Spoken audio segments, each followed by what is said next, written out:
حدیث کی مختلف کتابوں میں یہ روایت نقل ہوئی ہے، من سب نبی فاقتلوہ، جو نبی صلی اللہ علیہ وسلم کی گستاخی کرے، شب و ستم کرے، اس کو قتل کر دو۔ اس روایت سے کیا مراد ہے اور مسلمانوں کو اس روایت میں کیا تعلیم دی گئی؟ یہ روایت ہرگز ثابت نہیں ہے۔ رسالت مآب صلی اللہ علیہ وسلم کی نسبت سے کوئی ایسی بات جس میں ضعف ہو، کمزوری ہو، جس کے راویوں کے بارے میں تحقیق کے بعد یہ معلوم ہو کہ وہ قابل اعتماد نہیں ہے، ہرگز بیان نہیں کرنی چاہیے۔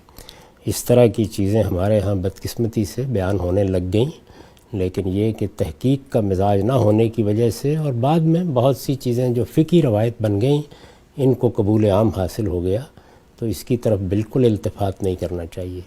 رسالت مآب صلی اللہ علیہ وسلم نے اس طرح کی کوئی بات نہیں فرمائی، اور رسالت مآب صلی اللہ علیہ وسلم سے پہلے خود قرآن کو دیکھنا چاہیے کہ اس نے جگہ جگہ اس طرح کے معاملات پر گفتگو کی ہے، اس نے بھی ایسی کوئی بات نہیں فرمائی۔ گزشتہ دنوں ہم نے آپ سے پوچھا تھا ایک روایت کے بارے میں، من سب نبی فاقتلوہ، جو کسی پیغمبر کی گستاخی کرے، توہین کرے، شب و ستم یا گالی دے، اس کو قتل کر دو۔ اس کی سند کے بارے میں آپ نے بتایا تھا، محدثین کا اتفاق ہے، ایک ضعیف روایت ہے، لیکن سوال یہ سامنے آیا ہے کہ اگرچہ یہ ایک ضعیف روایت ہے اور مان بھی لیا جائے کہ سب محدثین یہی کہتے ہیں، لیکن پیغمبر صلی اللہ علیہ وسلم کا اپنا اسوہ، اپنا عمل، اس سے ایک مختلف تصویر سامنے آتا ہے۔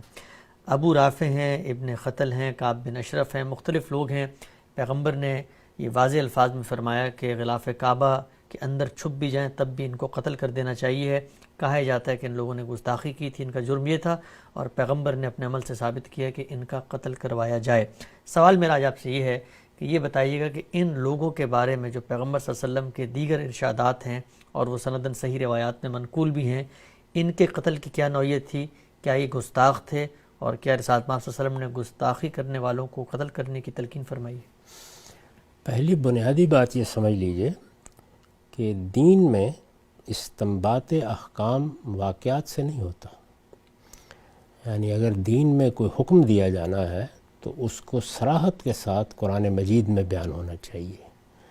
رسالت مآب صلی اللہ علیہ وسلم قرآن مجید پر مبنی کوئی ہدایت دے رہے ہیں تو اس کو بھی آپ کے الفاظ میں صراحتاً بیان ہونا چاہیے، اس لیے کہ یہ کوئی معمولی بات نہیں ہے کہ کسی شخص کے بارے میں آپ یہ کہیں کہ اس کو قتل کر دو۔ انسانی جان کو حرمت حاصل ہے۔ رسالت مآب صلی اللہ علیہ وسلم نے ہمیں یہ تعلیم دی ہے کہ یہ ذو الحج کا مہینہ، یہ مکے کا شہر جیسی حرمت رکھتا ہے ویسی حرمت انسانی جان کو بھی حاصل ہے۔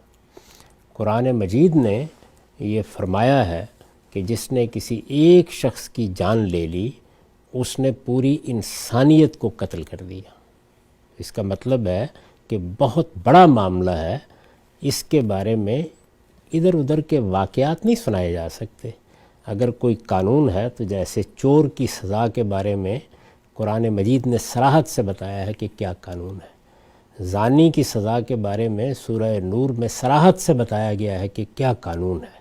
اسی طرح سے وہ لوگ کہ جو فساد پیدا کر دیں ان کی سزائیں پوری صراحت کے ساتھ سورہ مائدہ میں بیان ہوئی ہیں۔ یہاں معاملہ یہ ہے کہ اللہ تعالیٰ نے قرآن مجید میں یہ صاف صاف اعلان کر دیا ہے کسی انسان کی جان دو صورتوں کے سوا لی ہی نہیں جا سکتی۔ اچھا، یعنی قرآن مجید کے الفاظ ہیں من قتل نفسا بغیر نفس او فساد فی الارض فکأنما قتل الناس جمیعا۔ دو ہی صورتیں ہیں جن میں تم کسی شخص کی جان لے سکتے ہو، ایک یہ کہ اس نے کسی کو قتل کر دیا اور قصاص میں اس کو قتل کیا جا رہا ہے، دوسرے یہ کہ وہ فساد برپا کرنے کے لیے اٹھ کھڑا ہوا، وہ لوگوں کی جان مال آبرو کے درپے ہو گیا، اس نے ڈاکے ڈالنے شروع کر دیے، وہ عورتوں کی عصمت دری کرنے کے لیے نکل کھڑا ہوا۔ یہ وہ فساد کی صورتیں ہیں جو ظاہر ہے کہ 10 متعین کی جا سکتی ہیں، ان کا اگر کسی شخص نے ارتکاب کیا ہے تو تب اس کی جان لی جا سکتی ہے۔ تو یہ دو صورتیں قرآن مجید نے بالکل متعین کر دی ہیں، کوئی روایت ان کے خلاف ہو ہی نہیں سکتی، اس لیے کہ اللہ کا پیغمبر اللہ تعالیٰ کے حدود سے آگے کبھی کوئی بات نہیں کرتا۔ حدیث کے پورے ذخیرے کو بھی آپ شروع سے لے کے آخر تک دیکھ لیں، اس میں کوئی اس طرح کا قانون بیان نہیں ہوا۔ جب یہ دونوں باتیں واضح ہو گئیں تو اب واقعات کے بارے میں صحیح اصول یہ ہے کہ یہ لوگوں نے رپورٹ کیے ہوتے ہیں۔ اس وقت دیکھیے ہماری عدالت میں 2 بڑے مقدمے چل رہے تھے۔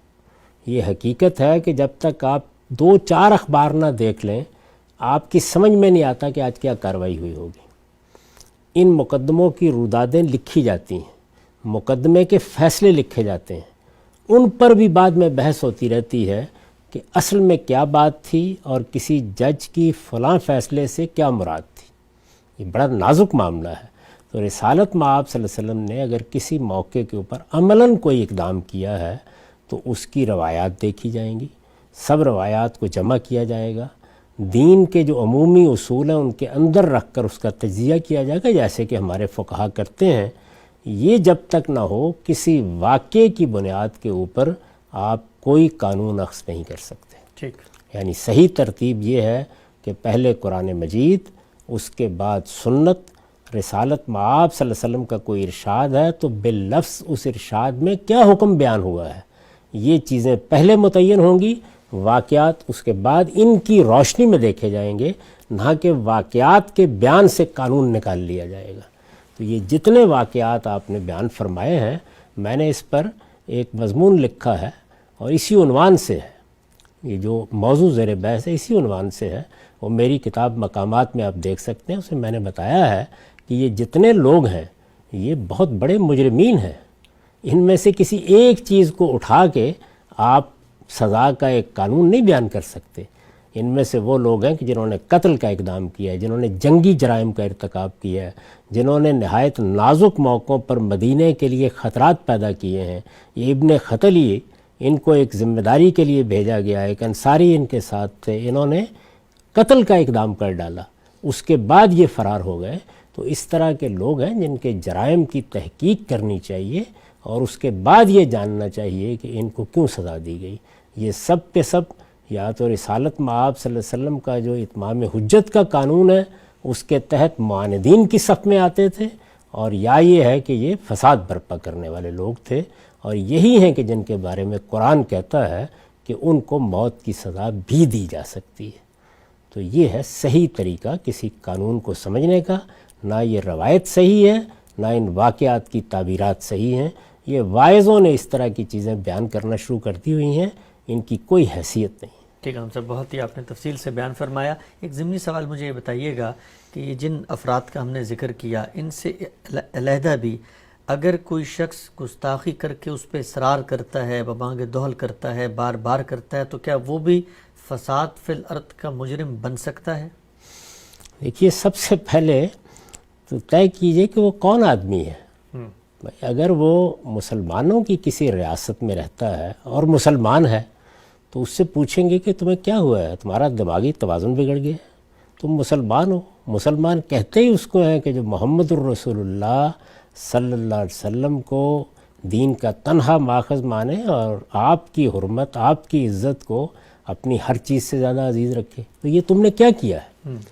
تو وہ شخص اگر فرض کر لیجئے کہ اس کے جواب میں یہ کہتا ہے کہ نہیں، میرا تو یہ مدعا ہی نہیں تھا، میں نے تو ایسی بات سوچی بھی نہیں، یہ بات تو اس محل میں ہو رہی تھی، میں مسلمان ہوں، میں رسالت مآب صلی اللہ علیہ وسلم کو اللہ کا آخری پیغمبر مانتا ہوں، تو مجھے یہ بتائیے پھر آپ کو کیا حق ہے کہ آپ اس کے گلے میں کوئی الزام نامہ لٹکائی دیں گے؟